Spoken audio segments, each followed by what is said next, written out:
হে everyone, আজকে আমি চলে এসেছি নতুন একটি ব্লগ নিয়ে। আজকে আমি যাচ্ছি শিলিগুড়ি। এই দেখো সমস্ত আমরা প্যাকিং ট্যাকিং করে রেডি, ট্রেনে উঠে পড়েছি সবাই মিলে। তো চলেও এলাম শিলিগুড়িতে। এই হচ্ছে একদম রেডি হচ্ছিল সব কিছু সঙ্গীতের জন্য। তো আমরাও পৌঁছে গেলাম। তারপর সবাই মিলে একটু আড্ডা দিচ্ছিলাম। তারপর এখন চলে গেলাম মেহেন্দি পড়তে আমরা সবাই। তো যেহেতু আমরা পরে গেছিলাম তার জন্য আমরা পরে মেহেন্দি পড়ছি। তো আমরা সবাই মিলে আবার মেহেন্দি পড়ছিলাম এখন। তো মোটামুটি সবারই মেহেন্দি পড়া হয়ে গেল। এই হচ্ছে আমার মেহেন্দি। কেমন হয়েছে অবশ্যই কিন্তু জানিও। তারপর এখন সঙ্গীতের জন্য রেডি হয়ে গেলাম আমরা সবাই মিলে। তো সঙ্গীতে খুব মজা হবে। তো চলো দেখো সঙ্গীতে কী কী মজা হচ্ছে।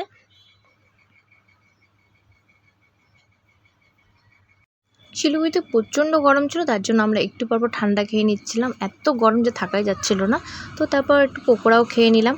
তো যেহেতু বিয়েটা আমাদের পাশে একটা জায়গায় হচ্ছে, তো ওই জায়গায় দেখো প্যান্ডেলটা এই মোটামুটি 1 মাস ধরে এই প্যান্ডেলটা রেডি করছিল।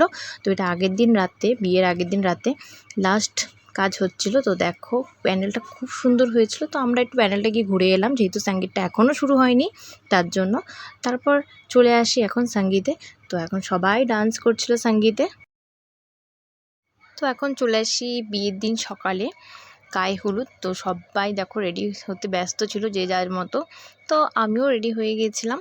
তো এই হচ্ছে আমার গায়ে হলুদের লুক বিয়ের দিন সকালে। তো বলো কেমন লাগছিল এই লুকটা, তোমরা অবশ্যই কিন্তু কমেন্ট করে জানাবে। তারপর সবাই রেডি হয়ে যায়, এখন আমরা সবাই মিলে জল ভরতে চলে যাই।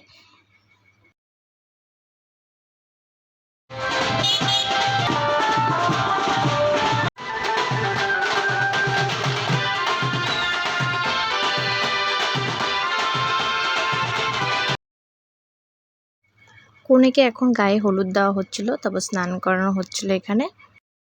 তারপর সবাই চলে যায় যার যার মতো রেডি হওয়ার জন্য। তো এই দেখো সবাই রেডি হতে কতটা ব্যস্ত ছিল সবাই যে যার মতো। তো আমিও রেডি হয়ে যাই। এই হচ্ছে আমার ওয়েডিং দিনের লুক। তো তোমরা বলো কেমন লাগছিলো, যেহেতু এই দিন থিম ছিল বাঙালিয়ানা। তো সবাই বাঙালিভাবেই শাড়ি পরেছিল। তো তোমরা বলো কেমন লাগছিল, অবশ্যই কিন্তু কমেন্ট করে জানাবে কোন লুকটা তোমাদের বেশি ভালো লাগলো। তো এখন চলে যাই, প্যান্ডেলটা দেখো কত সুন্দর। আর তোমরা অবশ্যই কিন্তু কমেন্ট করে জানিও যে প্যান্ডেলটা কেমন হয়েছে। আর যদি তোমাদের ভালো লেগে থাকে অবশ্যই আমি ডিসক্রিপশন বক্সে দিয়ে দিব কোথা থেকে। তারপর চলে যাই স্টলে।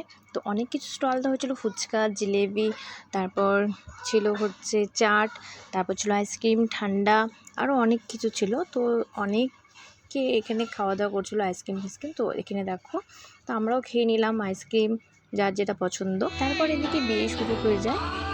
তো এখন এদিকে বিয়ে চলছিল।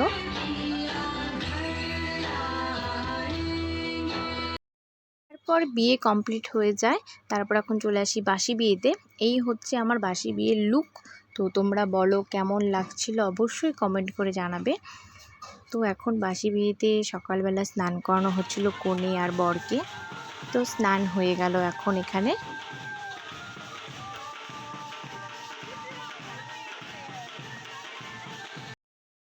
এখন যেহেতু বাসি বিয়ে হবে তার জন্য আমরা সবাই চলে আসি ওই বিয়ে যেখানে হচ্ছিল সেই জায়গাটাতে।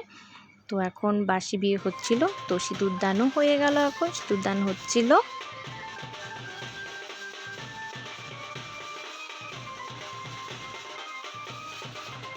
তো বিয়ে যেহেতু কমপ্লিট হয়ে গেল তার জন্য বর কনে সবাই মিলে একসাথে এখানে এখন ডান্স করছিল।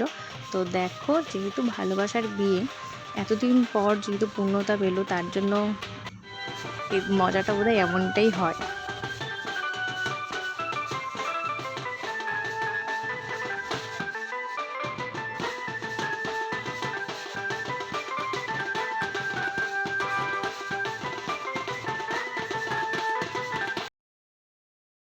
এখন চলে আসলাম বিদায়ের সময়। তো এখন কনেকে বিদায় দেওয়া হচ্ছে, কিন্তু বিদায়টা একদম অন্যরকম হয়েছিল টোটালি।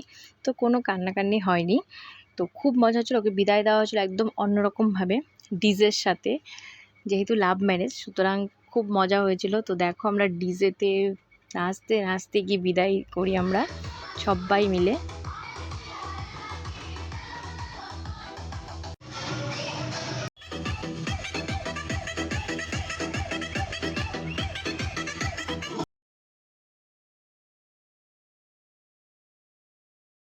এবার চলে আসি বৌভাতের লুক নিয়ে। এই হচ্ছে বৌভাতের লুক আমার।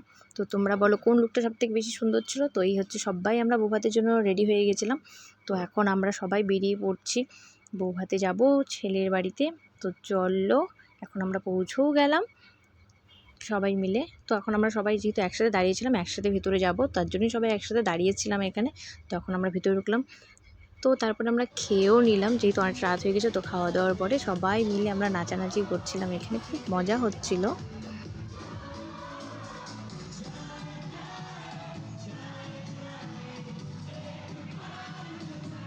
তারপরে সকালে বেরিয়ে পড়ি আমরা আলিপুরে আসার জন্য।